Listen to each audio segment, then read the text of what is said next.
কড়াইশুঁটির কচুরি বানানোর জন্য যা যা ইনগ্রেডিয়েন্টস লাগছে তা হলো কালো জিরে,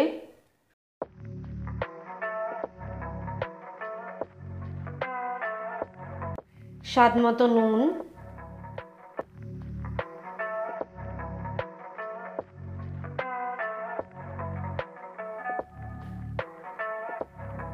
স্বাদ মতো চিনি,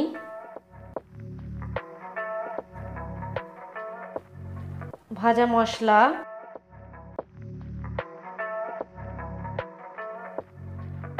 হিং, 1 কোয়া আদা কুচো, স্বাদ অনুযায়ী লঙ্কা দেবেন। আর কচুরি বানানোর জন্য লাগছে ময়দা, আর লাগছে কড়াইশুঁটি। তো চলো এবার আমরা একটা পেস্ট বানিয়ে নেব।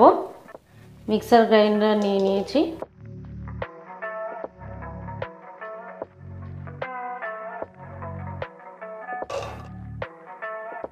এরপর এতে দিয়ে দেবো আদা কুচো, লঙ্কা, এরপর দিয়ে দেবো স্বাদ মতো চিনি, আর নিয়ে নেবো স্বাদ মতো নুন। এরপর একটু জল দিয়ে এটার একটা পেস্ট বানিয়ে নেব।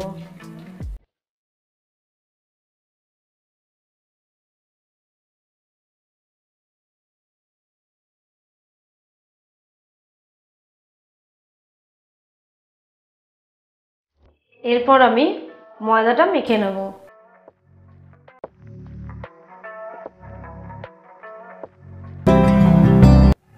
আর দিয়ে দেবো স্বাদ মতো নুন, সামান্য চিনি, আর দিয়ে দেবো একটু সাদা তেল।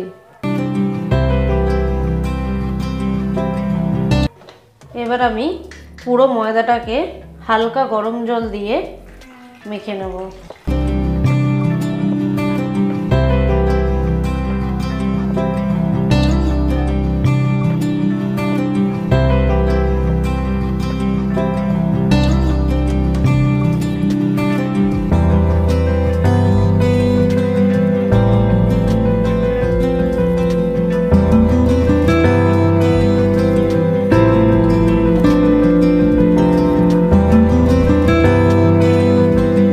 আমরা এটা রেস্টে রেখে দেবো।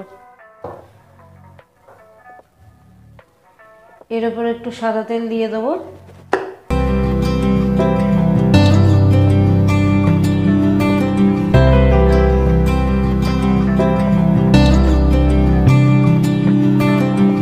এরপর আমরা পুরটাকে একটু ভেজে নেব।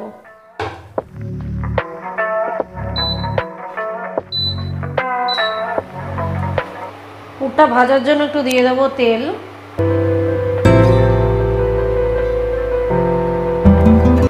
তেলটা প্রায় গরম হয়ে এসেছে। এবার আমরা দিয়ে দেবো একটু হিং, দিয়ে দেবো একটু কালো জিরে। একটু ভাজা ভাজা হয়ে এলে পুরটা দিয়ে দেবো।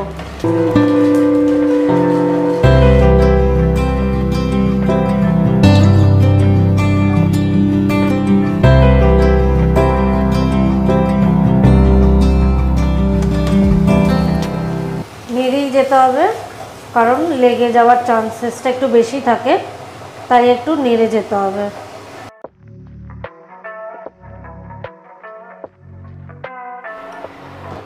তো দেখো প্রায় ভাজা ভাজা হয়ে এসছে, কারণ কড়ার গা থেকে পাকটা অটোমেটিক উঠে আসছে। তো যখনই দেখবে কড়ার গা থেকে অটোমেটিক উঠে আসছে আর লাগছে না, তো তখনই বুঝে যাবে যে মটরশুঁটির এই পুরের যে পাকটা তৈরি করছি এটা রেডি হয়েছে, এবং একটু ভাজা ভাজা গন্ধও ছাড়বে। কিন্তু যতটা সম্ভব পারবে একটু কড়া পাকের বানানোর চেষ্টা করবে, তাহলে যখন আমরা পুর দিয়ে লেচিটা বেলবো অনেক সময় ফেটে পুর বেরিয়ে আসে।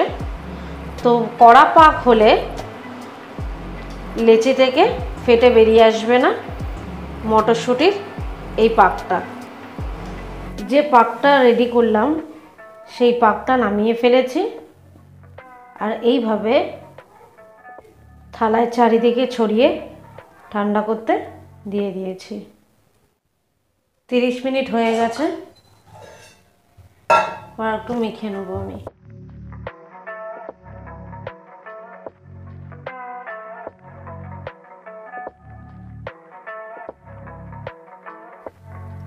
এরপর আমরা লেচি কেটে নেব।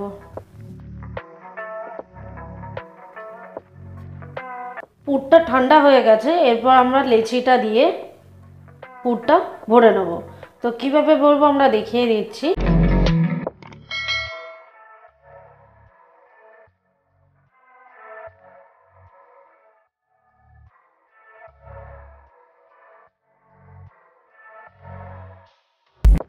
কড়াইটা গরম করার জন্য ওভেনে বসিয়ে দিয়েছি। কড়াইটা গরম হয়ে গেলে সাদা তেল অ্যাড করে নেব।